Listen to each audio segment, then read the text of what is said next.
नमस्कार दोस्तों, बहुत बहुत स्वागत है। आज की कहानी बहुत ही प्यारी है। आइए सुनते हैं आज की कहानी। शादी के 7 फेरे के बाद शादी होने पर लड़की अपना शरीर तो साथ ले जाती है, मगर रूह मायके में ही अपने कमरे की अलमारी में छूट जाती है, सोचकर ये तो मेरा घर है। पग फेरे पर आती है तो सब कुछ पहले जैसा होता है। वही घर, वही आंगन, वही सीढ़ियाँ और वही अलमारी और उसका कमरा, सब कुछ वैसा ही। अलमारी में बैठी रूह को तसल्ली देती है। देख, तू है न मजे में। माँ बाबा के पास भाई के प्यार से बंधी और बहन के दुलार में इस कमरे में आराम फरमाती हुई दूसरी बार मायके आती है। हर कोई दूर आता है। चाय के बाद कमरे में जाती है तो देखती है कि उसकी रूह अलमारी से बाहर पलंग पर बैठी है, एकदम उदास। पूछने पर रूह कहती है कि अलमारी के सब कपड़े अब उसके नहीं रहे, माँ ने दे दिए इधर उधर।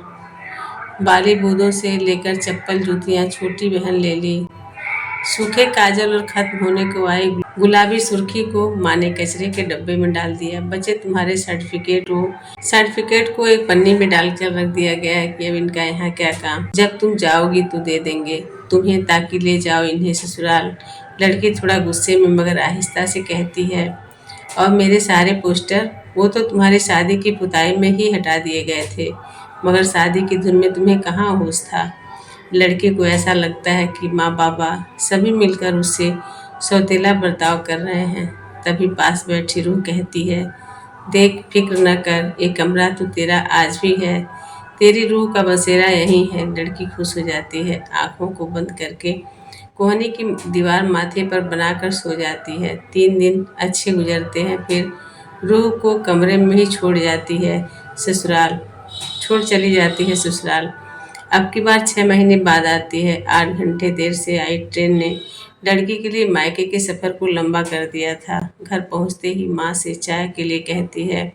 सामान उठाए अपने कमरे में जा रही होती है, तभी माँ कहती है, गुड़िया यही छोटे कमरे में रख ले। लड़की तुरंत कहती है, क्यों माँ, वो भैया की पढ़ाई होती है, इसलिए उसे ऊपर तेरे ही कमरे में शिफ्ट कर दिया, आराम से पढ़ लेगा। लड़की वहीं खड़ी सीढ़ियों पे धक कर रह जाती है। फौरन ऊपर दौड़ती हुई जाती है अपनी रूह को तलाशने, तो देखती है कि रुआसी आंखें लिए रूह कमरे की दहलीज पर बैठी उसका इंतजार कर रही होती है। उसे देखकर लड़की को एहसास हो जाता है कि अब उसका घर नहीं, मायका हो गया है, जहां अब वो बस मेहमान है। उसके एहसास को वक्त ने इस घर से मिटा दिया है।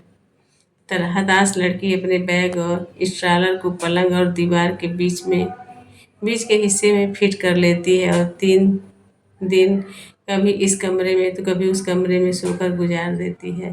शादी के 1 साल बाद से पहले ही लड़की का मेरे घर का भ्रम टूट जाता है। उसे समझ आ जाता है कि लड़कियों के कोई घर नहीं होते। जाते वक्त बैग के कोने में ही रख ले जाती है अपनी रूह को। अब लड़की ससुराल में रहती है और 3 से 4 साल में ही मायके आती है। दोस्तों, ये कहानी आपको कैसी लगी? ये हर लड़की की कहानी है। ये लड़की को जाना ही है, मायके में उसके लिए कमरे नहीं रखे जाते, जिसे अब हमने रॉकी जायसवाल जी द्वारा हमें इनबॉक्स की गई। दोस्तों, ये कहानी कैसी लगी आप लोग कमेंट पे ज़रूर बताइएगा।